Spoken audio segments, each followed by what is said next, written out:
En las profundidades de Siberia, donde las montañas Yamardavan se alzan como guardianes ancestrales del sur, existe un lugar donde el silencio guarda secretos más oscuros que la noche polar.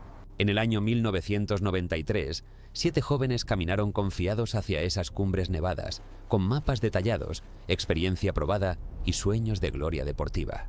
Eran estudiantes excepcionales, excursionistas entrenados, la clase de personas que las montañas respetan. Solo uno de ellos regresaría vivo, arrastrándose desde el infierno blanco con una historia que desafiaría toda lógica y razón. Lo que ocurrió en aquellas laderas heladas durante esos días de tormenta feroz no tiene nombre en ningún manual de supervivencia. 6 personas experimentadas cayeron una tras otra en una demencia incomprensible, sus cuerpos sangrando sin heridas visibles, espuma brotando de sus bocas mientras gritaban a la nada, sus ojos perdidos en un horror que solo ellos podían ver. La única superviviente, Valentina Utachenko, llegó tambaleándose a la civilización con palabras fragmentadas sobre locura colectiva, muerte inexplicable y algo en la montaña que la ciencia no puede explicar. Las autoridades dijeron hipotermia, cerraron el caso rápidamente y pagaron el silencio de los testigos clave. Pero los rumores nunca murieron en las aldeas cercanas a esas montañas malditas. Hablan de operaciones militares ultrasecretas, de gases tóxicos liberados en la noche, de experimentos que el Estado jamás reconocería. Los ancianos, sin embargo, susurran sobre algo más antiguo y terrible, sobre espíritus de las alturas que no perdonan a quienes invaden sus dominios sagrados, sobre una maldición que convierte a los intrusos en marionetas danzantes de la locura antes de arrebatarles el último aliento. Esta tragedia se ha comparado constantemente con el infame incidente del paso Dyatlov, pero algunos expertos afirman que el caso Korovina es infinitamente más perturbador. Ludmila Korovina era una líder experimentada, una excursionista profesional de nivel internacional, que había conquistado rutas que harían temblar a alpinistas veteranos. La expedición estaba meticulosamente planificada. La ruta clasificada como de dificultad media, perfecta para una competencia nacional de turismo deportivo. Nada indicaba que esos 7 jóvenes estaban caminando hacia un destino más oscuro que la muerte misma, hacia un misterio que 30 años después sigue sin resolver, envuelto en teorías conspirativas, silencio gubernamental y el eco fantasmal de gritos perdidos en la tormenta siberiana. La historia del grupo de senderismo de Korovina no es muy diferente de la del famoso incidente del paso Dyatlov. Ambas comparten un elemento escalofriante: jóvenes aventureros que se adentran en las montañas siberianas y jamás regresan de la misma forma. Pero hay algo en el caso Korovina que hace que incluso los investigadores más escépticos se detengan a reflexionar. Algo que convierte este misterio en una pesadilla aún más perturbadora que su predecesor. 6 cuerpos sin vida encontrados en condiciones inexplicables y una única superviviente arrastrándose hacia la civilización, murmurando palabras incoherentes sobre locura, sangre y espuma. ¿Qué fuerza misteriosa pudo haber transformado una expedición rutinaria en una masacre incomprensible? Era agosto de 1993 cuando 7 estudiantes de la Universidad Estatal de Kazán se preparaban para una expedición que cambiaría sus vidas para siempre. La cordillera de Yamardavan, ubicada en el sur de Siberia, los esperaba con sus picos escarpados y sus valles profundos.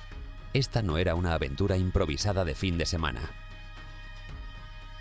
Se trataba de una competencia nacional de turismo deportivo, un evento organizado meticulosamente donde grupos de todo el país demostraban sus habilidades en navegación, resistencia y trabajo en equipo.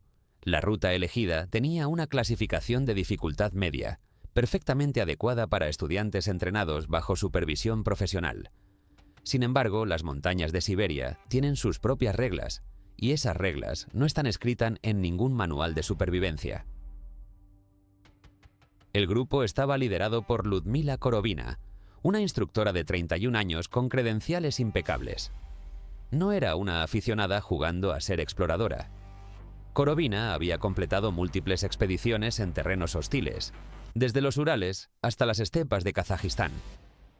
Su experiencia la había convertido en una figura respetada dentro de la comunidad de montañismo ruso, y su nombre era sinónimo de profesionalismo y cautela. Junto a ella viajaban 6 estudiantes: Valentina Utachenko, Alexander Krisin, Denis Shparo, Vera Komarova, Natasha Petrov y Sergei Ponamarev. Eran jóvenes fuertes, entusiastas, con semanas de entrenamiento previo y equipamiento adecuado. Todo estaba planificado al detalle. Todo parecía estar bajo control. Pero las montañas no negocian con los planes humanos. Durante los primeros días de la expedición, el clima comenzó a cambiar de forma dramática. La lluvia llegó primero, constante y helada, empapando todo a su paso. Luego vino la nieve, transformando los senderos familiares en laberintos blancos imposibles de navegar. Las temperaturas se desplomaron brutalmente y el viento comenzó a aullar entre las rocas con una ferocidad que penetraba hasta los huesos. El grupo avanzaba lentamente, agotado, con cada paso más difícil que el anterior. Las provisiones comenzaron a escasear más rápido de lo previsto. La moral se desmoronaba. Y entonces, algo cambió. Algo invisible, imperceptible, comenzó a deslizarse entre ellos. Valentina Utachenko fue la primera en notar que algo no estaba bien. Sus compañeros empezaron a comportarse de manera extraña. Alexander Krisin, un joven robusto conocido por su buen humor, se volvió errático y agresivo. Sus ojos adquirieron una mirada vidriosa, como si estuviera mirando a través de las personas en lugar de verlas. Denis Shparo comenzó a quejarse de dolores de cabeza insoportables, presionando sus manos contra sus sienes mientras gemía. Vera Komarova caminaba tambaleándose, murmurando palabras incomprensibles para sí misma. Y Ludmila Korovina, la líder experimentada en quien todos confiaban, parecía haber perdido toda capacidad de tomar decisiones coherentes. El grupo se estaba desintegrando desde dentro, y Valentina podía sentir el terror creciendo en su pecho como un puño helado. Entonces comenzó el horror verdadero. Alexander Krisin se desplomó repentinamente mientras caminaban, cayó de rodillas, y de su boca comenzó a brotar espuma blanca y espesa. Sus ojos se agrandaron enormemente, indiferentes, fijos en un punto invisible del horizonte.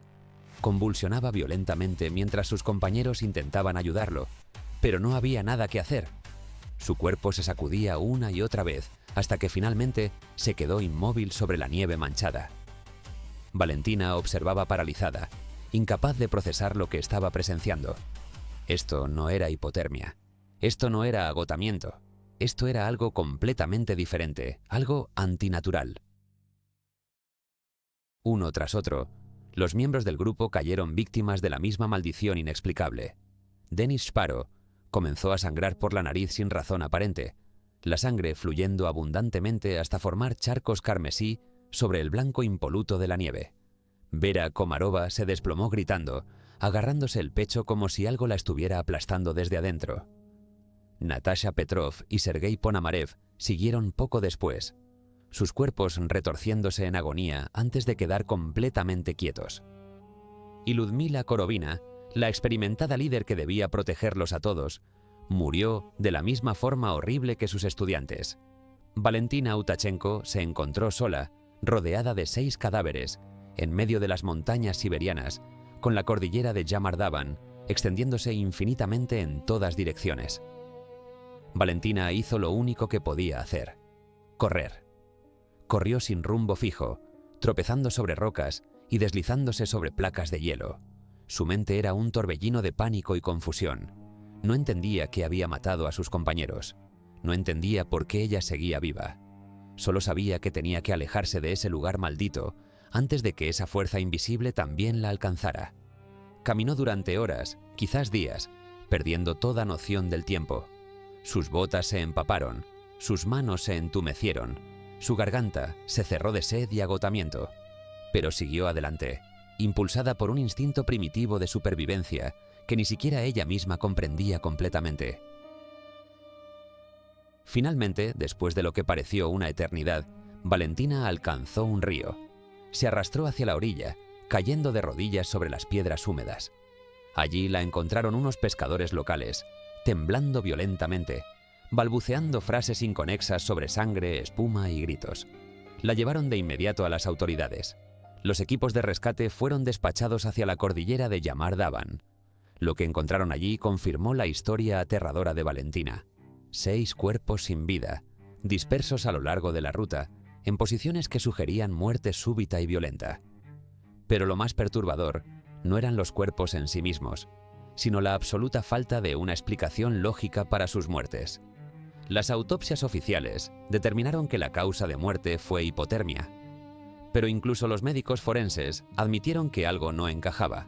Los síntomas descritos por Valentina, el sangrado nasal inexplicable, la espuma en la boca, las convulsiones violentas, no son característicos de una muerte por frío. La hipotermia mata lentamente, apagando el cuerpo poco a poco, hasta que el corazón simplemente deja de latir. No provoca hemorragias masivas, no produce espuma, y ciertamente no ataca simultáneamente a un grupo entero de personas sanas y entrenadas. Entonces, ¿qué realmente pasó en aquellas montañas? ¿Qué fuerza misteriosa reclamó 6 vidas jóvenes en cuestión de horas? Las teorías comenzaron a multiplicarse como hongos después de la lluvia. Algunos investigadores sugirieron que el grupo pudo haber sido expuesto a gases volcánicos que emanaban de fisuras subterráneas. La cordillera de Yamardaban es geológicamente activa y ciertas emisiones de dióxido de carbono o sulfuro de hidrógeno podrían explicar los síntomas neurológicos y respiratorios. Otros especularon sobre pruebas militares secretas, sugiriendo que el grupo había tropezado accidentalmente con una zona de experimentación donde el Estado ruso probaba armas químicas o biológicas. Los rumores más oscuros hablaban de espíritus ancestrales que protegen las montañas, entidades que castigan a quienes se atreven a perturbar su dominio sagrado. Los lugareños conocen estas historias desde tiempos inmemoriales, y muchos se negaban rotundamente a acercarse a la zona donde murió el grupo Korovina. Pero quizás lo más inquietante de todo es el silencio que rodea al caso. Las autoridades rusas cerraron rápidamente la investigación, catalogando las muertes como un trágico accidente causado por condiciones climáticas extremas. Los documentos oficiales son escasos y vagos. El testimonio completo de Valentina Utachenko nunca fue publicado íntegramente. Y cuando familiares de las víctimas intentaron obtener respuestas más detalladas, se encontraron con puertas cerradas y funcionarios evasivos. Es como si alguien, en algún lugar, hubiera decidido que este misterio debía permanecer enterrado para siempre. ¿Por qué? ¿Qué verdad tan terrible están ocultando? Hoy, más de 3 décadas después, el incidente del grupo Korovina sigue siendo uno de los misterios más escalofriantes de la historia del montañismo siberiano. La cordillera de Yamardaban permanece allí, silenciosa e imponente, guardando sus secretos bajo capas de nieve y hielo. Valentina Utachenko, la única superviviente, rara vez habla públicamente sobre aquella expedición. Cuando lo hace, sus palabras son cautelosas, medidas, como si temiera que decir demasiado pudiera despertar algo que es mejor dejar dormido. Y mientras tanto, las montañas esperan, pacientes e inmortales, sabiendo que algún día otros aventureros llegarán buscando respuestas. Pero las montañas no entregan sus secretos fácilmente, y algunos secretos quizás nunca deberían ser descubiertos. Ludmila Korovina no era el tipo de persona que comete errores fatales en las montañas. A sus 31 años, había acumulado más experiencia en terrenos hostiles que instructores con el doble de su edad.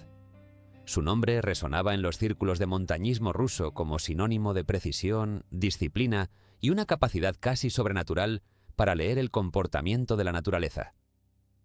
Cuando otros guías dudaban ante una tormenta inminente, Korovina ya había calculado 3 rutas alternativas y tenía sus provisiones redistribuidas.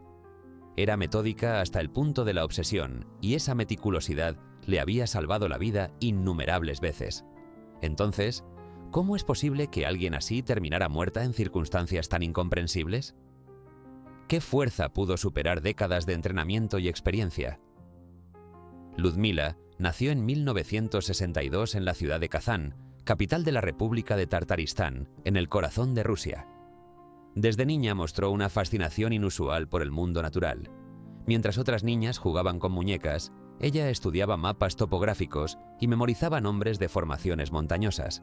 Su padre, un ingeniero geólogo, alimentó esa pasión llevándola en expediciones cortas a los Urales durante los veranos. Allí, entre pinos centenarios y arroyos cristalinos, Ludmila descubrió algo que cambiaría su vida para siempre: la sensación de libertad absoluta que solo las montañas pueden ofrecer. No era simplemente una afición, era una vocación grabada en lo más profundo de su ser. un llamado que no podía ignorar. A los 18 años, Ludmila ingresó a la Universidad Estatal de Kazán, donde estudió geografía física con especialización en geomorfología de zonas montañosas. Pero las aulas nunca fueron suficientes para ella. Mientras sus compañeros memorizaban teorías en bibliotecas, Korovina pasaba cada fin de semana en expediciones reales, acumulando horas de experiencia práctica. Escaló los picos nevados de los Urales del Sur durante el crudo invierno ruso, donde las temperaturas caían hasta menos 40 grados centígrados. Atravesó las estepas de Kazajistán bajo el sol abrasador del verano, aprendiendo a navegar sin referencias visuales en terreno plano e infinito. Cada expedición era una lección, cada error, una oportunidad para perfeccionar su técnica. Y Ludmila aprendía rápido, absorbiendo conocimiento con una intensidad que impresionaba incluso a sus instructores más experimentados. Después de graduarse con honores, Korovina obtuvo su certificación como instructora de turismo deportivo de categoría superior, una credencial que solo los profesionales más destacados pueden obtener. No era un título ceremonial otorgado por asistencia. Requería demostrar competencia en navegación extrema, primeros auxilios en condiciones adversas, gestión de crisis grupales y resistencia física probada en múltiples expediciones documentadas. Ludmila superó todas las pruebas con calificaciones sobresalientes. A los 25 años, ya había liderado más de 30 expediciones exitosas, algunas de ellas en zonas tan remotas que ni siquiera aparecían en los mapas turísticos convencionales. Su reputación creció rápidamente. Organizaciones deportivas de toda Rusia comenzaron a solicitar sus servicios como instructora principal para competencias nacionales. Pero lo que realmente distinguía a Ludmila Korovina de otros instructores era su enfoque hacia la seguridad. Mientras muchos guías priorizaban alcanzar objetivos y cumplir cronogramas, ella ponía la vida de su grupo por encima de cualquier meta. Cancelaba expediciones si el clima mostraba signos preocupantes, incluso cuando otros insistían en continuar. Llevaba provisiones extra suficientes para alimentar al grupo durante una semana adicional en caso de emergencia. Inspeccionaba personalmente cada mochila antes de partir, verificando que el equipo estuviera completo y funcional. Sus estudiantes la describían como estricta pero justa, exigente pero protectora. Y durante más de una década de carrera, ninguno de los grupos bajo su liderazgo había sufrido un accidente grave. Su historial era impecable, absolutamente impecable. La expedición de agosto de 1993 debía ser otra entrada rutinaria en ese historial inmaculado. El grupo de 7 personas, incluyendo a Ludmila, se preparó durante semanas antes de partir hacia la cordillera de Yamardavan. La ruta estaba clasificada como dificultad media, perfectamente adecuada para estudiantes con entrenamiento básico bajo supervisión profesional. Korovina había estudiado meticulosamente los mapas topográficos, marcando puntos de referencia, fuentes de agua potable y zonas de acampada seguras. Había consultado pronósticos meteorológicos de 3 agencias diferentes. Había empacado provisiones calculadas para 10 días, aunque la expedición solo duraría 6. Todo estaba bajo control, o eso parecía. Los compañeros de Ludmila en aquella expedición eran estudiantes prometedores de la Universidad Estatal de Kazán. Valentina Utachenko, de 20 años, era una estudiante de biología con experiencia previa en excursiones cortas. Alexander Krysin, robusto y jovial, destacaba por su fuerza física y resistencia. Denis Sparo y Vera Komarova eran mejores amigos inseparables que habían completado múltiples entrenamientos juntos. Natasha Petrov, la más joven del grupo con 19 años, compensaba su falta de experiencia con entusiasmo contagioso. Y Sergei Ponamarev, serio y analítico, era el cartógrafo oficial del equipo. Todos habían pasado las evaluaciones físicas requeridas. Todos habían demostrado capacidad básica en navegación y supervivencia. Bajo el liderazgo de Korovina, confiaban en regresar sanos y salvos. Pero las montañas de Siberia no respetan credenciales ni experiencia. La cordillera de Yamardavan, cuyo nombre significa montañas de la muerte en el idioma local, tiene una reputación siniestra entre los pueblos indígenas de la región. Los ancianos cuentan historias transmitidas durante generaciones sobre viajeros que entraron en esas montañas y nunca salieron. Hablan de nieblas espesas que desorientan incluso a los navegantes más expertos. Describen voces fantasmales que susurran entre las rocas, llamando a los excursionistas hacia precipicios ocultos. Y advierten sobre espíritus ancestrales que castigan a quienes perturban el equilibrio sagrado de esos picos. Ludmila, criada en la tradición científica racional, habría descartado tales supersticiones como folclore pintoresco, pero quizás debería haberlas escuchado. Durante los primeros días de la expedición, todo transcurrió según lo planeado. El grupo avanzaba a buen ritmo, acampando en los puntos marcados por Korovina. El clima era fresco pero manejable. Los estudiantes estaban de buen humor, bromeando entre ellos y disfrutando del paisaje espectacular. Ludmila supervisaba cada movimiento con su característica atención al detalle, corrigiendo posturas, verificando nudos, ajustando cargas en las mochilas. Era la imagen perfecta de una expedición bien ejecutada. Pero entonces, el cuarto día, el cielo comenzó a oscurecerse de forma antinatural. Nubes grises y pesadas se acumularon sobre los picos como un presagio de desastre, y la lluvia comenzó a caer. Al principio fue solo una llovizna molesta, el tipo de precipitación que cualquier excursionista experimentado puede manejar con equipo impermeable adecuado. Pero rápidamente se intensificó hasta convertirse en un diluvio constante que empapaba todo a su paso. El terreno se volvió resbaladizo y traicionero. Los arroyos pequeños se transformaron en torrentes furiosos imposibles de cruzar.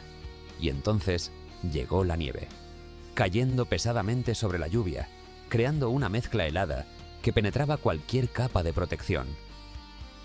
Las temperaturas cayeron drásticamente, la visibilidad se redujo a apenas unos metros, y Ludmila Korovina, la instructora que nunca cometía errores, tuvo que tomar una decisión crítica: continuar adelante o retroceder.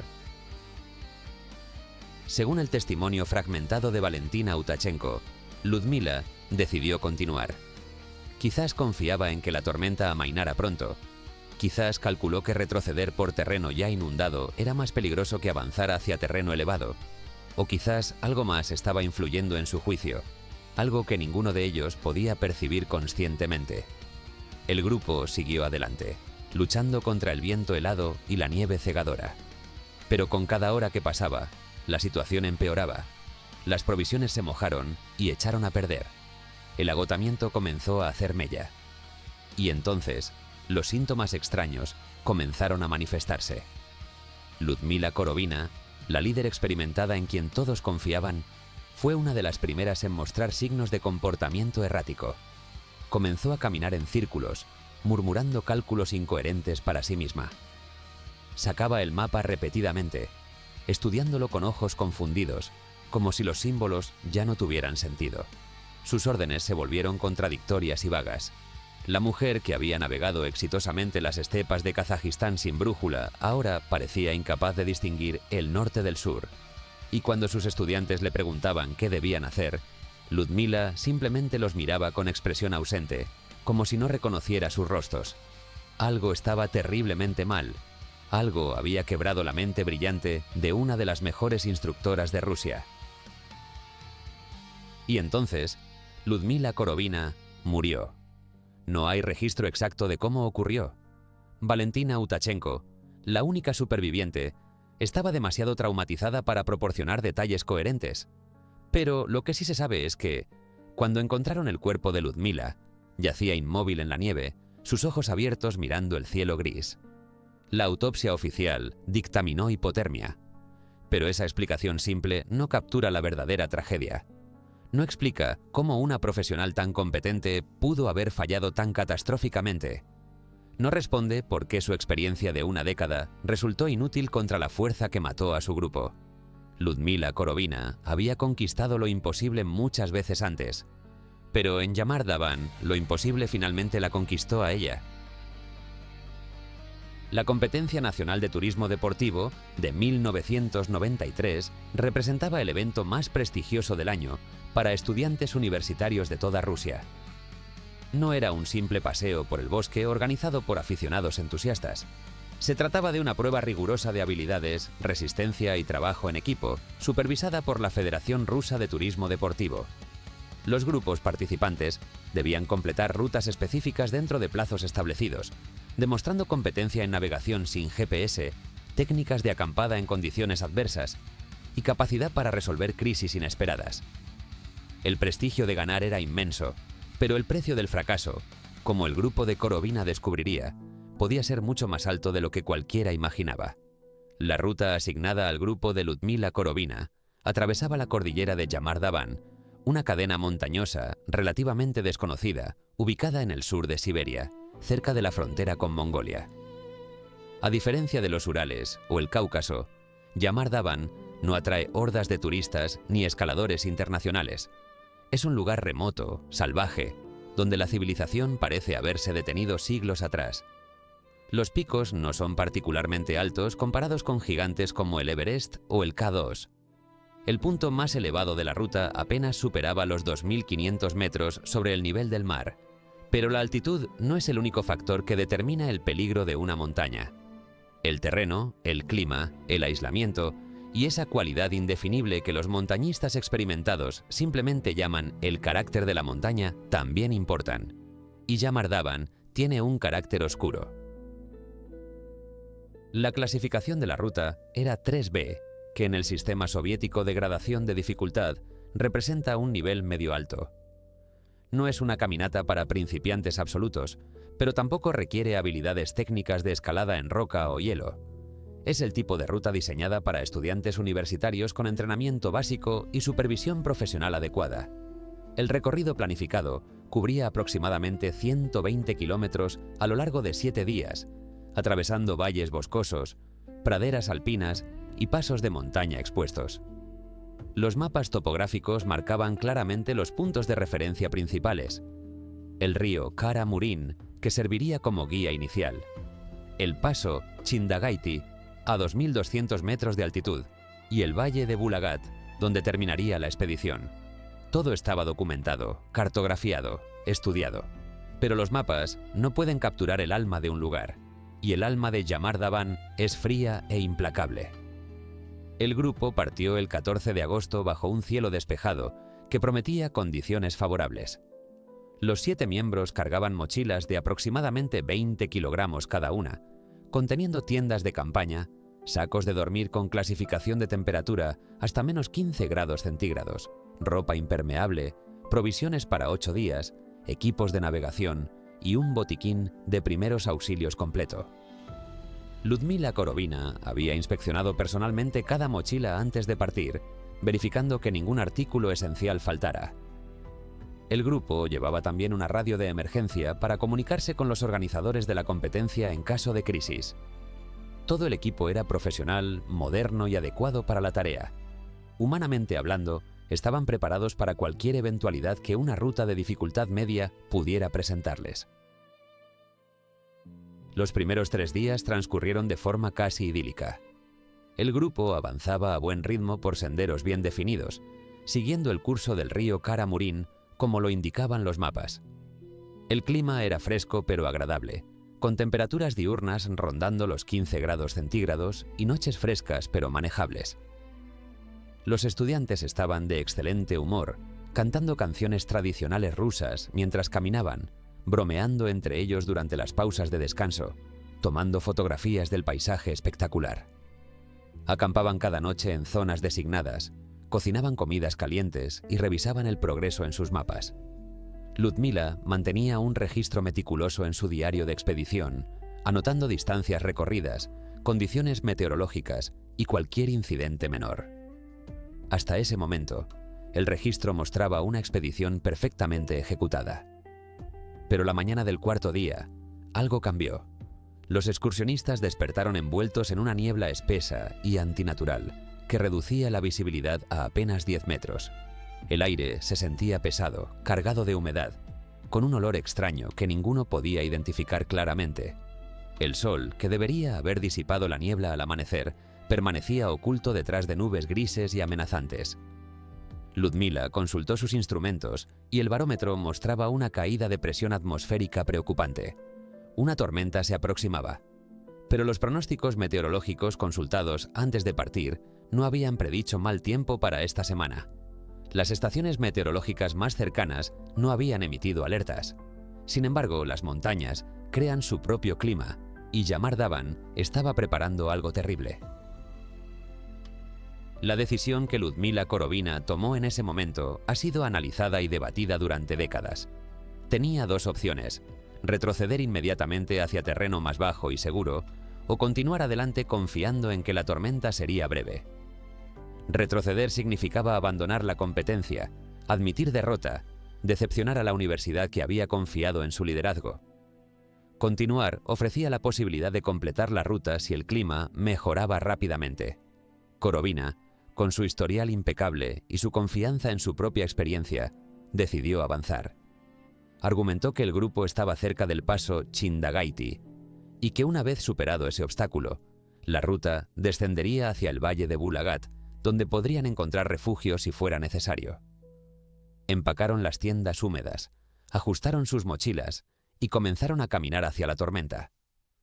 La lluvia comenzó al mediodía, suave al principio, luego intensificándose gradualmente hasta convertirse en un aguacero constante que empapaba todo a su paso.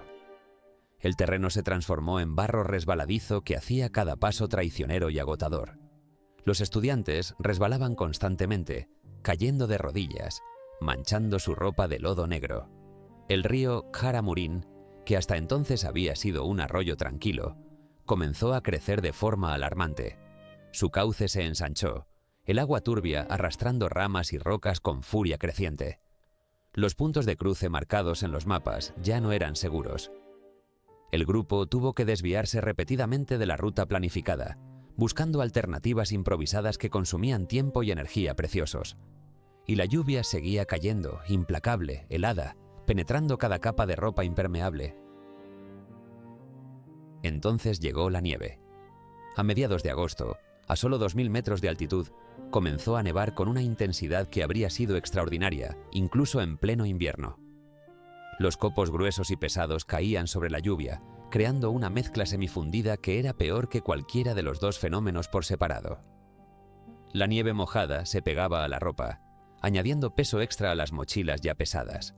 Se acumulaba en el cabello y las cejas, formando hielo que quemaba la piel expuesta. Las botas se llenaban de agua helada, causando que los pies se entumecieran dolorosamente, y la visibilidad, ya reducida por la niebla, cayó prácticamente a cero. El grupo avanzaba ahora en fila india, siguiendo la figura borrosa del compañero delantero, confiando ciegamente en que Ludmila Korovina sabía hacia dónde los estaba guiando. La temperatura cayó drásticamente. Los termómetros marcaban apenas 3 grados centígrados, pero con el viento helado y la ropa mojada, la sensación térmica era de menos 10 grados o más fría. El cuerpo humano no está diseñado para soportar estas condiciones durante periodos prolongados. Cada respiración se convertía en una lucha contra el aire helado que quemaba los pulmones. Las manos se entumecían dentro de los guantes mojados, haciendo difícil manipular cuerdas o equipos. Los labios se agrietaban y sangraban. Y el agotamiento, ese enemigo silencioso que mata más montañistas que cualquier precipicio, comenzaba a hacer mella en el grupo. Valentina Utachenko recordaría después que sentía como si cada paso requiriera toda su fuerza de voluntad, como si sus piernas fueran de plomo y la montaña estuviera tratando activamente de detenerla. Las provisiones comenzaron a agotarse más rápido de lo planeado. La comida que llevaban estaba calculada para 7 días de actividad normal. Pero luchar contra una tormenta en condiciones extremas consume calorías a un ritmo mucho más acelerado. Los cuerpos humanos queman energía desesperadamente tratando de mantener la temperatura corporal cuando están mojados y expuestos al frío. Cada hora en esas condiciones equivale a varias horas de caminata normal en términos de gasto calórico. El grupo intentó racionar la comida, pero el hambre comenzaba a manifestarse. Los estómagos rugían, las manos temblaban, los pensamientos se volvían lentos y confusos. Y cuando el cerebro no recibe suficiente glucosa, comienza a fallar de maneras sutiles e insidiosas. Para el 5.º día, el grupo estaba perdido.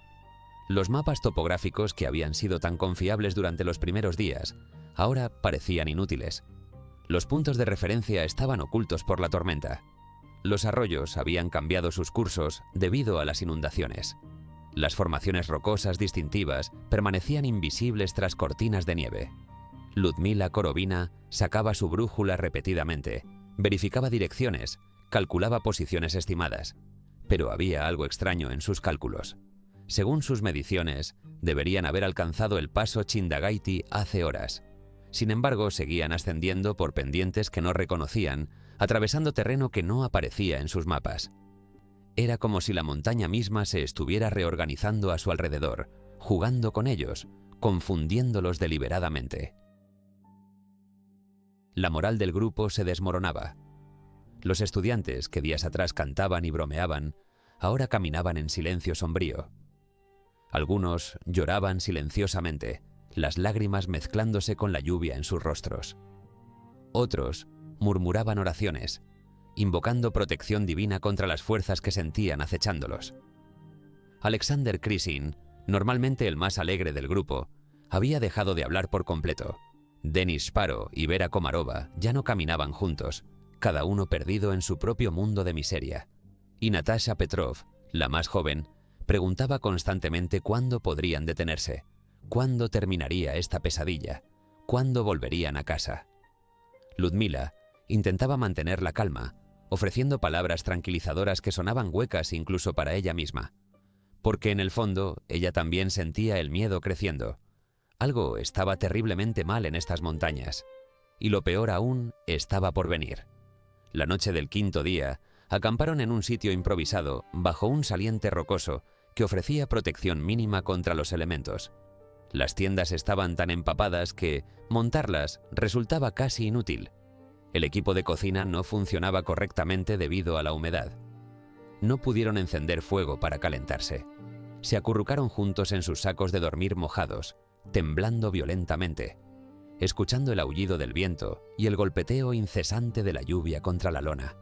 Nadie durmió realmente esa noche. Y cuando el sexto día amaneció con el mismo cielo gris y la misma tormenta implacable, todos sabían que habían cruzado un umbral. Ya no estaban en una expedición difícil, estaban en una lucha por sobrevivir. Y las montañas de Yamardavan no habían terminado con ellos todavía.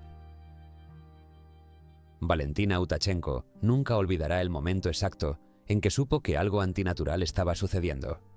No fue cuando comenzó la tormenta, no fue cuando se perdieron en la niebla. Fue cuando miró a los ojos de Alexander Krysin y vio que ya no había nadie ahí. Sus pupilas estaban enormemente dilatadas, negras como pozos sin fondo, mirando a través de ella hacia algo invisible e incomprensible. Su boca se movía sin emitir sonidos coherentes, solo murmullos desarticulados que helaban la sangre. Y entonces, sin advertencia alguna, Alexander se dejó caer de rodillas sobre la nieve manchada de barro, su cuerpo convulsionando violentamente como si una corriente eléctrica lo estuviera atravesando. Valentina quiso gritar, quiso correr hacia él, pero sus piernas se negaban a moverse. Solo podía observar, paralizada por el terror absoluto. La transformación había comenzado gradualmente durante el sexto día de expedición. Al principio fueron solo pequeñas señales que podían atribuirse al agotamiento extremo. Denis Shparo comenzó a quejarse de dolores de cabeza insoportables, presionando sus manos contra sus sienes hasta que sus nudillos se volvieron blancos. Vera Komarova tropezaba constantemente, como si hubiera perdido todo sentido del equilibrio, cayendo sobre las rocas y levantándose con movimientos torpes de marioneta rota. Natasha Petrov murmuraba constantemente para sí misma, manteniendo conversaciones con personas que no estaban allí, respondiendo preguntas que nadie había formulado. Sergei Ponomarev dejó de responder cuando le hablaban, caminando como un autómata con la mirada fija en el horizonte gris. Y Ludmila Korovina, la líder experimentada que siempre había sido el ancla de cordura del grupo, comenzó a dar órdenes contradictorias que no tenían ningún sentido lógico. Valentina intentó racionalizar lo que estaba presenciando. Quizás era solo el estrés extremo combinado con la falta de sueño y la desnutrición progresiva. El cuerpo humano puede hacer cosas extrañas cuando es empujado más allá de sus límites fisiológicos. Los alpinistas en zonas de muerte hablan de alucinaciones, de sentir presencias invisibles caminando junto a ellos, de escuchar voces de seres queridos llamándolos desde la distancia. Pero esto era diferente. Esto no era una alucinación individual causada por hipoxia o agotamiento. Era una locura colectiva que se extendía como un virus invisible, infectando a cada miembro del grupo simultáneamente. Todos excepto Valentina, y esa era precisamente la parte más aterradora. Ella permanecía completamente lúcida, obligada a presenciar el horror sin poder hacer absolutamente nada para detenerlo. La primera muerte ocurrió cuando el grupo intentaba descender por una pendiente particularmente empinada cubierta de nieve semifundida. Alexander Krisin iba en la posición delantera, tanteando cuidadosamente el terreno antes de dar cada paso. Entonces, sin ninguna advertencia, se detuvo completamente. Se quedó inmóvil durante varios segundos que parecieron una eternidad. Luego se giró lentamente hacia sus compañeros con una expresión de confusión absoluta en su rostro. Abrió la boca, como para decir algo, pero en lugar de palabras, comenzó a brotar espuma blanca y espesa. La espuma borboteaba desde sus labios, cayendo sobre su chaqueta en grumos viscosos. Sus ojos se agrandaron hasta un tamaño imposible, las pupilas tan dilatadas que el iris prácticamente había desaparecido. Y entonces se desplomó hacia adelante, cayendo de rodillas, su cuerpo sacudiéndose en convulsiones violentas que hacían crujir sus articulaciones. Los demás corrieron hacia él, gritando su nombre, tratando de sostenerlo, de detener las convulsiones que amenazaban con romper sus huesos. Pero Alexander no respondía. Era como si su conciencia hubiera sido arrancada de su cuerpo, dejando solo un cascarón tembloroso. Las convulsiones continuaron durante varios minutos agónicos. Valentina intentó aplicar los primeros auxilios básicos que todos habían aprendido. Colocarlo de lado para evitar que se ahogara con su propia saliva, proteger su cabeza de golpes contra las rocas, verificar sus signos vitales. Pero era inútil. El pulso de Alexander era errático, acelerándose hasta ritmos imposibles y luego casi deteniéndose por completo. Su respiración era superficial y espasmódica. Y la espuma seguía brotando de su boca, mezclándose ahora con hilos de sangre que indicaban que se había mordido la lengua durante las convulsiones. Finalmente, después de lo que pareció una eternidad de sufrimiento, las convulsiones cesaron. Alexander Krisin quedó completamente inmóvil sobre la nieve manchada de rojo y blanco. Tenía 21 años. El grupo permaneció allí, congelado en shock, incapaz de procesar lo que acababa de suceder. Ludmila Korovina verificó el pulso de Alexander repetidamente, presionando sus dedos contra su cuello, su muñeca, buscando desesperadamente algún signo de vida. No había nada. El joven que horas antes bromeaba sobre preparar el desayuno más grande del mundo cuando regresaran a la civilización, ahora yacía muerto en una montaña olvidada de Siberia. Y lo más aterrador era que nadie entendía por qué. Las convulsiones de ese tipo no aparecen espontáneamente en personas jóvenes y sanas, no sin epilepsia previa, sin trauma craneal, sin alguna causa médica identificable. Pero Alexander no tenía ningún historial médico relevante. Había pasado todos los exámenes físicos antes de la expedición y ahora estaba muerto, sus ojos abiertos mirando sin ver el cielo gris. Entonces comenzó la hemorragia. Denis Sparrow, que había estado arrodillado junto al cuerpo de Alexander, de repente se llevó las manos a la nariz. Sangre roja brillante comenzó a fluir entre sus dedos, cayendo en gotas gruesas sobre la nieve. Al principio parecía una simple hemorragia nasal, el tipo de sangrado menor que puede ocurrir en altitud debido al aire seco. Pero no se detenía. La sangre seguía fluyendo abundantemente, empapando las manos de Denis, manchando su chaqueta, formando charcos carmesí que se expandían sobre el blanco impoluto. Denis comenzó a entrar en pánico, presionando su nariz con más fuerza, inclinando su cabeza hacia atrás, hacia adelante, probando todas las posiciones que había aprendido, pero nada funcionaba. La sangre seguía brotando como si alguien hubiera abierto un grifo que no podía cerrarse. Y entonces, sus ojos comenzaron a sangrar también. Hilos rojos corrían desde las comisuras de sus ojos, mezclándose con las lágrimas de terror que brotaban involuntariamente. Vera Komarova fue la siguiente. Comenzó a gritar, un grito agudo y prolongado que resonaba entre las rocas y hacía eco en el valle. Se agarraba el pecho con ambas manos, sus dedos contrayéndose como garras, como si algo la estuviera aplastando desde dentro. Su rostro se contorsionaba en una máscara de agonía pura, mientras caía de rodillas. Respiraba en jadeos cortos y desesperados, luchando por conseguir aire que sus pulmones parecían incapaces de procesar. Sus labios comenzaron a volverse azules, el color característico de la cianosis cuando el cuerpo no recibe suficiente oxígeno. Ludmila intentó ayudarla, aflojando su ropa, verificando si había alguna obstrucción en sus vías respiratorias, pero no había nada físicamente bloqueando su respiración. Era como si sus pulmones simplemente hubieran olvidado cómo funcionar, como si alguna señal crítica del cerebro se hubiera cortado abruptamente. Valentina observaba todo con una mezcla de horror y incredulidad absoluta. Esto no podía estar sucediendo. No era posible que 3 personas jóvenes y sanas estuvieran muriendo simultáneamente sin causa aparente. Tenía que haber una explicación racional. Quizás habían bebido agua contaminada. Quizás habían inhalado algún gas tóxico emanando de fisuras volcánicas. Quizás estaban experimentando algún tipo de intoxicación alimentaria severa. Pero ninguna de esas explicaciones encajaba completamente con los síntomas que estaba presenciando. La espuma en la boca de Alexander sugería envenenamiento o convulsiones neurológicas. La hemorragia masiva de Denis indicaba algún tipo de coagulopatía o daño vascular sistémico. El fallo respiratorio de Vera podría ser edema pulmonar de altitud, pero a solo 2000 metros eso era extremadamente improbable. Cada síntoma individualmente tenía posibles causas médicas, pero todos ocurriendo simultáneamente en múltiples personas desafiaba toda lógica médica conocida. Natasha Petrov y Sergei Ponomarev cayeron poco después, de formas igualmente horribles. Natasha simplemente dejó de moverse en medio de un paso, congelándose en una postura antinatural, con un pie suspendido en el aire. Luego se desplomó como una marioneta cuyos hilos hubieran sido cortados. Sergei comenzó a vomitar violentamente, expulsando no solo contenido estomacal, sino sangre oscura y coagulada que indicaba hemorragia interna severa. Sus gritos de agonía se mezclaban con el aullido del viento, creando una sinfonía de horror que Valentina sabía que la perseguiría el resto de su vida. Y durante todo este tiempo, Ludmila Korovina, la líder experimentada que debía protegerlos, permanecía de pie con expresión ausente, murmurando cálculos incomprensibles, completamente desconectada de la masacre que se desarrollaba a su alrededor.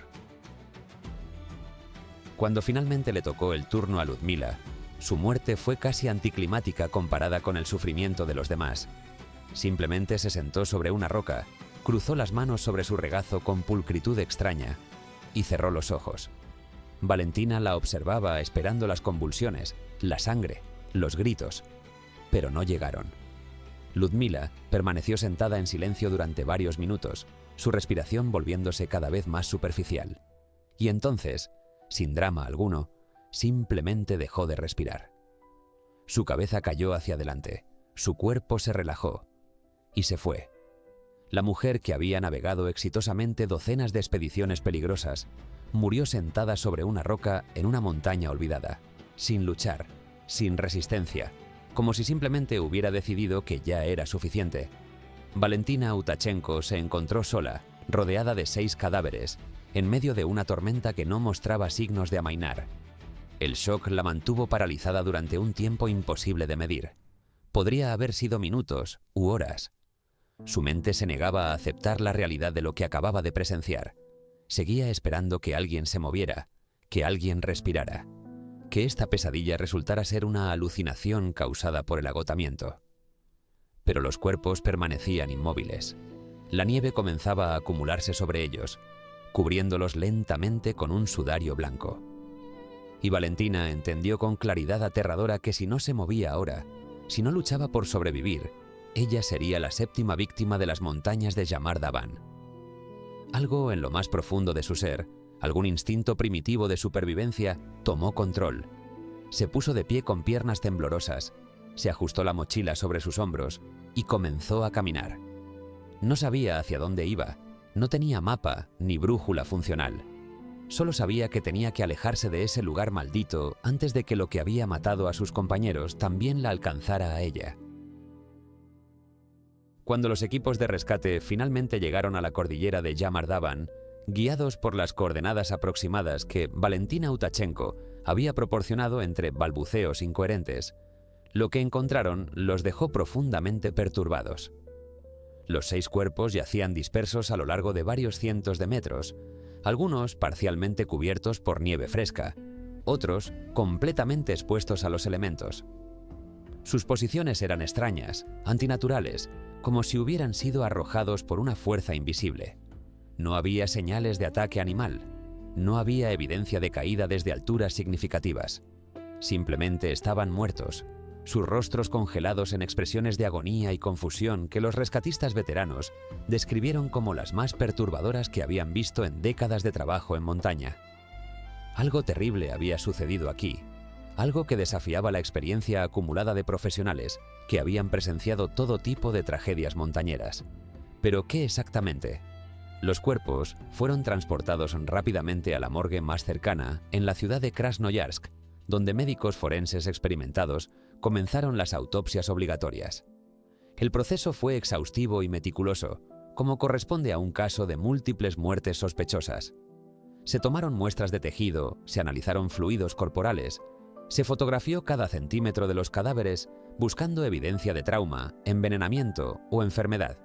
Los toxicólogos realizaron pruebas para detectar sustancias conocidas: monóxido de carbono, cianuro, metales pesados, alcaloides venenosos, agentes químicos militares. Los patólogos examinaron los órganos internos buscando signos de infección, hemorragia o fallo sistémico. Y después de días de análisis exhaustivo, el veredicto oficial fue sorprendentemente simple: hipotermia. Las 6 víctimas, según el informe forense oficial, murieron de exposición prolongada al frío extremo que causó que sus temperaturas corporales cayeran por debajo del nivel compatible con la vida. Pero había un problema fundamental con ese diagnóstico.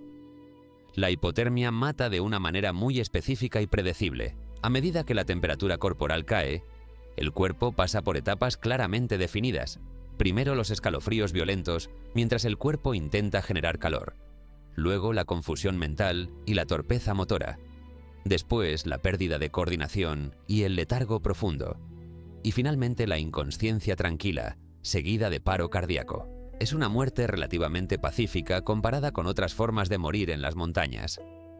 Las víctimas de hipotermia severa a menudo son encontradas en posiciones que sugieren que simplemente se sentaron a descansar y nunca despertaron. No presentan espuma en la boca, no sangran por la nariz sin causa aparente, no sufren convulsiones violentas que rompen sus cuerpos, y ciertamente no experimentan todos estos síntomas simultáneamente, mientras una persona del mismo grupo permanece completamente inafectada. Algo más había estado en juego en Chamar Daban. La primera teoría alternativa que ganó tracción entre investigadores independientes fue la de envenenamiento por gases volcánicos. La cordillera de Chamar Daban, aunque no es conocida por actividad volcánica visible, se encuentra en una zona geológicamente compleja, donde las placas tectónicas ejercen presiones constantes sobre las capas profundas de la corteza terrestre. Es perfectamente posible que existan fisuras subterráneas por donde emanaciones de gases tóxicos alcancen la superficie sin ser detectadas por instrumentos sísmicos convencionales. El dióxido de carbono, siendo más pesado que el aire, puede acumularse en depresiones y valles, creando bolsas invisibles de muerte donde los excursionistas desprevenidos caen inconscientes en minutos. El sulfuro de hidrógeno, otro gas volcánico común, causa náuseas, desorientación y daño neurológico severo en concentraciones elevadas.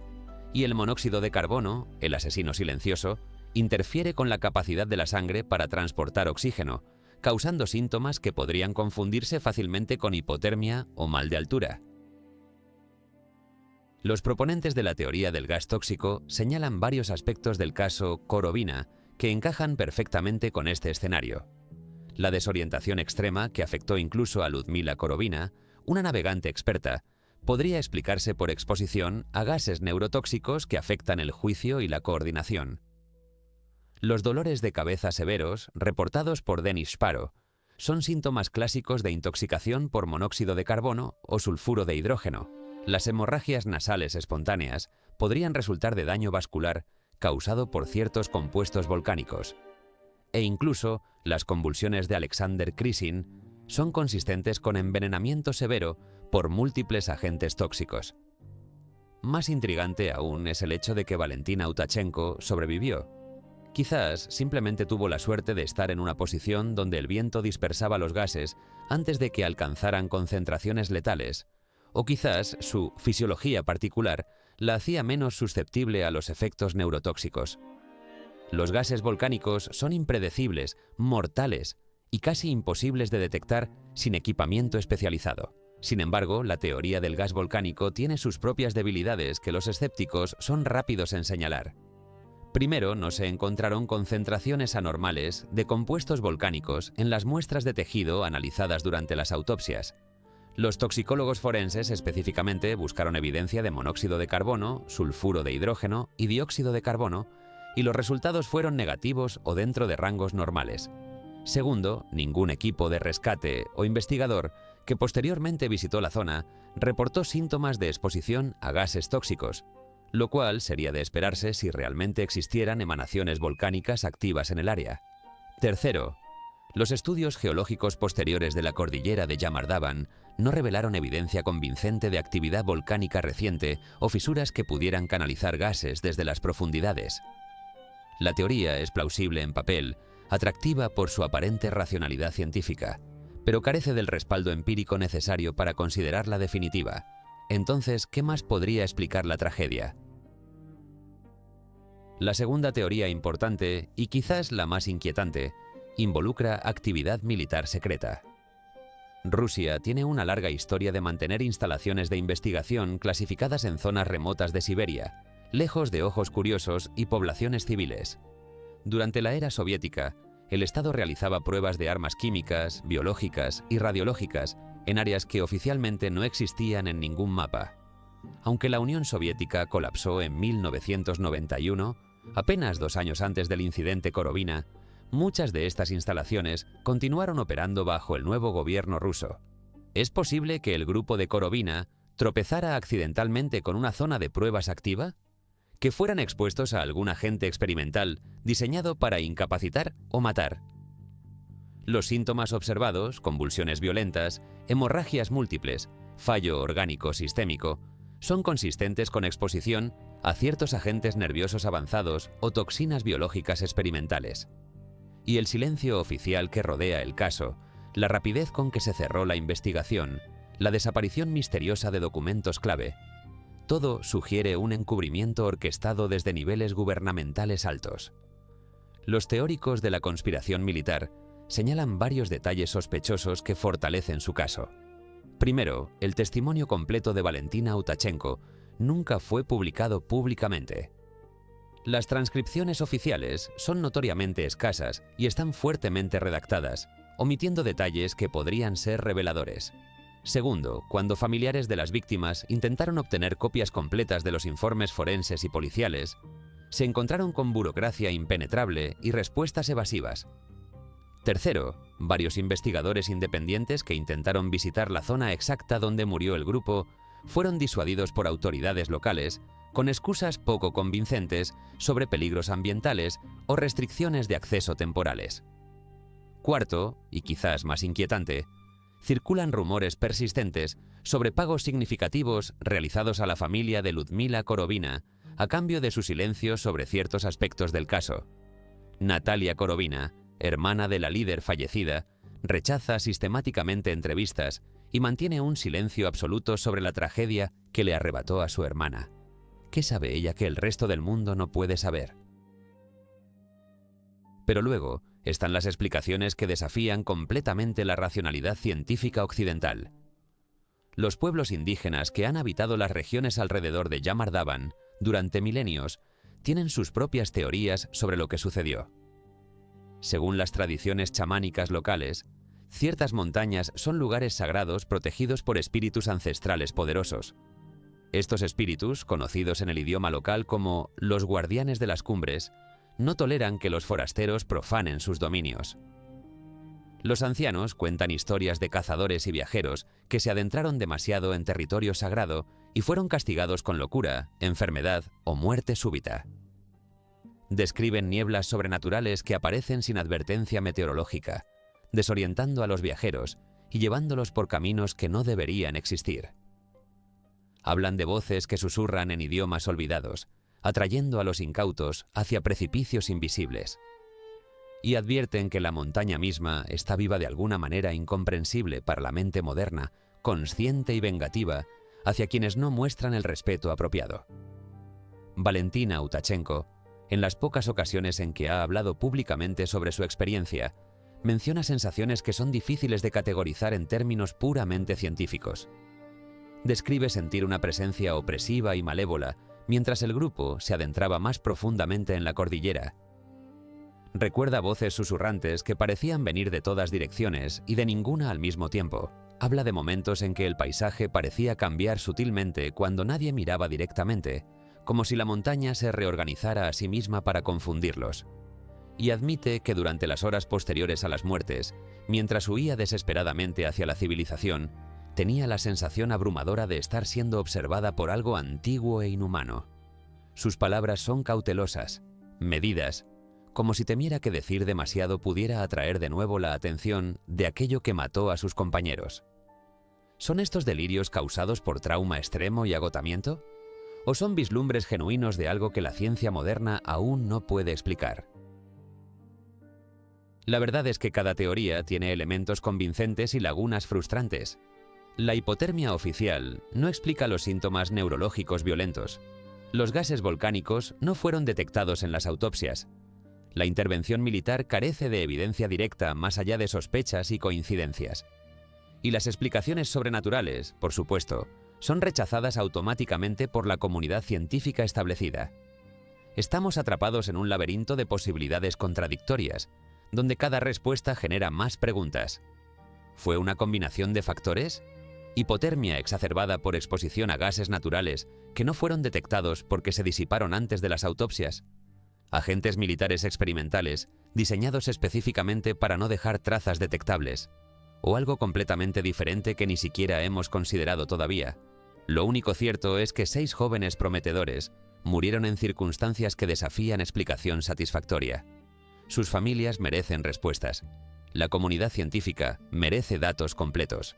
Y el público merece transparencia sobre lo que realmente sucedió en las montañas de Yamardaban durante aquel agosto fatídico de 1993. Pero esas respuestas permanecen esquivas, ocultas detrás de documentos clasificados, enterradas junto con los cuerpos en cementerios silenciosos, o quizás guardadas celosamente por las montañas mismas. El caso permanece oficialmente cerrado, pero el misterio, el verdadero misterio que mantiene a investigadores despiertos por las noches, permanece tan abierto e inquietante como siempre. Han pasado más de 3 décadas desde aquella tarde de agosto de 1993, cuando Valentina Utachenko fue encontrada arrastrándose junto a un río remoto en Siberia, balbuceando historias sobre muerte, locura y espuma blanca. 32 años, durante los cuales las familias de las víctimas han buscado respuestas que nunca llegaron.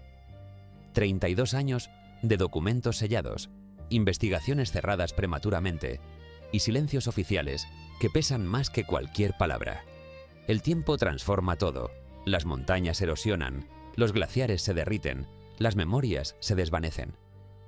Pero hay preguntas que permanecen tan afiladas y cortantes como el día en que fueron formuladas por primera vez. ¿Qué realmente mató al grupo de Ludmila Korovina en las montañas de Yamardaban? Y más inquietante aún, ¿por qué nadie en posición de autoridad parece dispuesto a proporcionar una respuesta satisfactoria? La investigación oficial duró apenas 3 semanas. Para cualquier observador externo familiarizado con procedimientos estándar en casos de múltiples muertes sospechosas, esto es extraordinariamente rápido. Casos similares en otras partes del mundo han requerido meses o incluso años de análisis forense exhaustivo, reconstrucción de eventos, entrevistas extensas con testigos y familiares, y revisión por paneles independientes de expertos. Pero en el caso Korovina, las autopsias fueron completadas apresuradamente, el veredicto de hipotermia fue emitido sin debate significado, y los archivos fueron sellados y archivados en algún depósito burocrático profundo, donde nadie sin autorización especial puede acceder a ellos. Los investigadores que manejaron el caso fueron reasignados a otras regiones poco después. Los médicos forenses que realizaron las autopsias rechazaron entrevistas posteriores o proporcionaron solo respuestas breves y evasivas. Es como si alguien, en algún lugar dentro de la estructura gubernamental rusa, hubiera decidido que este caso debía desaparecer de la conciencia pública lo más rápido posible. Pero los misterios enterrados tienen una manera de resurgir cuando menos se espera. A finales de los años 90, un periodista investigativo de Moscú llamado Víktor Petrov comenzó a indagar en el caso Korovina, motivado por rumores persistentes que circulaban en círculos de montañismo sobre las verdaderas circunstancias de las muertes. Petrov era un profesional respetado con décadas de experiencia, desentrañando historias que otros preferirían mantener ocultas. Había expuesto corrupción gubernamental, operaciones militares encubiertas y escándalos corporativos. No era el tipo de periodista que se asusta fácilmente ante presión oficial. Pasó meses rastreando documentos, entrevistando a personas periféricamente conectadas al caso e intentando obtener acceso a los archivos oficiales. Pero cada puerta que tocaba se cerraba firmemente en su rostro. Las solicitudes formales de información fueron rechazadas citando razones de seguridad nacional vagamente definidas. Los contactos dentro de la burocracia que normalmente le habrían filtrado información de repente dejaron de responder sus llamadas. Y cuando finalmente logró entrevistar brevemente a un miembro del equipo de rescate original, grabó una conversación desconcertante donde el hombre admitía que había sido instruido específicamente para no hablar sobre ciertos aspectos de lo que había visto en las montañas. La pieza de investigación que Víktor Petrov finalmente publicó en 1998 fue frustrantemente incompleta. Contenía más preguntas que respuestas, más sospechas que evidencia sólida, pero planteó interrogantes legítimos que resonaron con muchos lectores. ¿Por qué las autopsias fueron realizadas tan rápidamente, sin permitir que patólogos independientes revisaran los hallazgos? ¿Por qué el testimonio completo de Valentina Utachenko permanece clasificado cuando los eventos ocurrieron hace años y no involucran obviamente cuestiones de seguridad nacional contemporáneas? ¿Por qué familiares de las víctimas fueron disuadidos activamente de hacer preguntas adicionales? La publicación del artículo generó cierto interés temporal. Hubo discusiones en foros de Internet nacientes, debates en programas de radio nocturnos dedicados a misterios sin resolver. Pero la atención pública es notoriamente fugaz. Dentro de semanas, otros escándalos y tragedias habían capturado la imaginación colectiva y el caso Korovina volvió a hundirse en la oscuridad. Víktor Petrov nunca publicó una continuación de su investigación. Cuando otros periodistas intentaron contactarlo años después para preguntar si había descubierto nueva información, descubrieron que se había retirado del periodismo investigativo y rechazaba cortésmente discutir el tema Korovina. La familia de Ludmila Korovina ha mantenido un silencio casi absoluto durante más de 3 décadas. Natalia Korovina, hermana menor de la líder fallecida, vive ahora en San Petersburgo, donde trabaja como profesora de literatura en una escuela secundaria. Rechaza sistemáticamente todas las solicitudes de entrevistas de medios de comunicación, investigadores privados y escritores interesados en el caso. Las pocas veces que ha sido abordada directamente en público, su respuesta ha sido siempre la misma frase breve: «Mi hermana murió trágicamente en las montañas, y prefiero recordarla como vivía, no como murió». Es una posición comprensible desde el punto de vista del duelo personal. Pero hay aspectos de su silencio que generan preguntas inquietantes. Según documentos filtrados de forma anónima a investigadores independientes, la familia Korovina recibió una compensación financiera significativa del gobierno regional de Kazán aproximadamente un año después de la tragedia. El monto exacto no está confirmado, pero rumores sugieren que fue sustancialmente mayor que los pagos estándar por muerte accidental que habrían correspondido según regulaciones normales. ¿Fue simplemente un gesto humanitario de un gobierno compasivo? ¿O fue el precio del silencio? Las familias de los 6 estudiantes fallecidos también han permanecido mayormente calladas. Algunos se mudaron lejos de Kazán, buscando distancia geográfica del lugar donde sus hijos estudiaban cuando murieron. Otros permanecieron, pero rechazaron hablar públicamente sobre la tragedia. Sin embargo, existe un testimonio notable. La madre de Alexander Krysin dio una entrevista breve pero emotiva a un periódico local en el 10º aniversario de la tragedia. Describió a su hijo como un joven lleno de vida que había soñado con convertirse en guía de montaña profesional. Habló de cómo la noticia de su muerte la había devastado completamente, robándole años de su propia vida al dolor y la depresión. Y luego, casi al final de la entrevista, añadió una frase críptica que ha intrigado a investigadores desde entonces. Me dijeron que fue hipotermia, pero una madre conoce a su hijo. Y cuando vi su cuerpo supe que algo más había sucedido. Cuando el periodista le preguntó qué quería decir exactamente con eso, ella rechazó elaborar, diciendo simplemente que ya había dicho demasiado. Nunca volvió a hablar públicamente sobre el caso. Valentina Utachenko, la única superviviente, lleva la carga más pesada de todas. Ha dado algunas entrevistas a lo largo de los años, pero siempre parecen cuidadosamente controladas, como si estuviera navegando un campo minado verbal, donde cada palabra debe ser sopesada antes de pronunciarse. Describe la expedición en términos generales: el mal tiempo, el agotamiento, la desorientación. Confirma que sus compañeros murieron uno tras otro de formas horribles. Pero cuando los entrevistadores presionan por detalles específicos, sobre los síntomas exactos, sobre las últimas palabras de las víctimas, sobre qué fue lo que ella presenció realmente en esas montañas, Valentina se retrae. Sus respuestas se vuelven vagas, ambiguas, contradictorias. A veces menciona sensaciones inexplicables, presencias invisibles, momentos en que la realidad parecía doblarse de maneras sutiles. Otras veces se adhiere estrictamente a la narrativa oficial de hipotermia y agotamiento. Es como si dos versiones diferentes de los eventos coexistieran en su mente, y dependiendo del día o el estado de ánimo, una u otra emerge a la superficie. ¿Está protegiendo secretos bajo amenaza? ¿O su memoria fue genuinamente fragmentada por el trauma extremo que experimentó? En el año 2006, un grupo de montañistas experimentados intentó recrear la ruta exacta que había seguido el grupo de Korovina, con la esperanza de encontrar pistas que los investigadores originales hubieran pasado por alto. Equipados con tecnología GPS moderna, cámaras de alta definición y equipos de detección de gases, pasaron una semana recorriendo la cordillera de Yamardaban. Su expedición fue meticulosamente documentada y los hallazgos fueron publicados en una revista especializada de montañismo. Reportaron no encontrar nada particularmente anormal, sin emanaciones de gases detectables, sin zonas de radiación elevada, sin evidencia de instalaciones militares secretas. El terreno era desafiante, pero manejable para excursionistas entrenados. El clima durante su visita fue variable, pero no extraordinariamente severo. En resumen, no pudieron identificar ningún factor ambiental obvio que explicara por qué el grupo de Korovina había sufrido un destino tan catastrófico.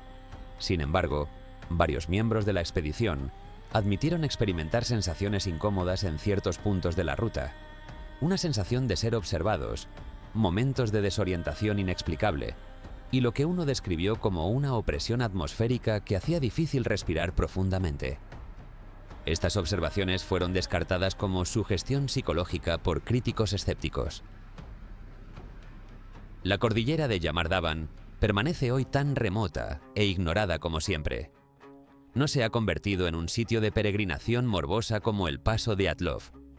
No hay placas conmemorativas ni monumentos dedicados a las víctimas. Los mapas turísticos raramente mencionan la zona. Los guías locales desaconsejan activamente que visitantes extranjeros exploren esas montañas específicas, citando peligros vagamente definidos y falta de infraestructura de emergencia. Es como si existiera un acuerdo tácito colectivo de permitir que este lugar y sus secretos permanezcan olvidados. Las montañas mismas no ofrecen ninguna revelación. Se alzan silenciosas bajo el cielo siberiano, acumulando nieve en invierno, floreciendo brevemente en verano, eternamente indiferentes a las preguntas humanas sobre lo que realmente sucedió dentro de sus límites hace más de 3 décadas. Y entonces nos quedamos con el misterio fundamental que define este caso. ¿Por qué el silencio? Si las muertes fueron verdaderamente causadas por simple hipotermia, como afirma el informe oficial, ¿por qué toda la opacidad y secretismo? La hipotermia es una causa de muerte desafortunada pero bien comprendida en expediciones de montaña. No hay vergüenza en admitirla. No hay razones de seguridad nacional que justifiquen clasificar documentos sobre ella. El comportamiento de las autoridades solo tiene sentido si hay algo más que ocultar, algo que consideran demasiado sensible, demasiado embarazoso o demasiado inquietante para revelación pública. Pero, ¿qué podría ser? ¿Evidencia de pruebas militares que salieron catastróficamente mal y mataron a civiles inocentes? ¿Fenómenos naturales tan raros y aterradores que su divulgación causaría pánico innecesario? ¿O quizás algo completamente diferente, algo que desafía nuestras categorías actuales de comprensión? 6 jóvenes prometedores murieron en circunstancias inexplicables en una montaña olvidada de Siberia. Sus familias nunca obtuvieron respuestas satisfactorias. La superviviente lleva cicatrices psicológicas que probablemente nunca sanarán completamente, y el resto de nosotros nos quedamos mirando las sombras, especulando, debatiendo, construyendo teorías sobre fragmentos de información y vacíos inquietantes donde deberían existir datos.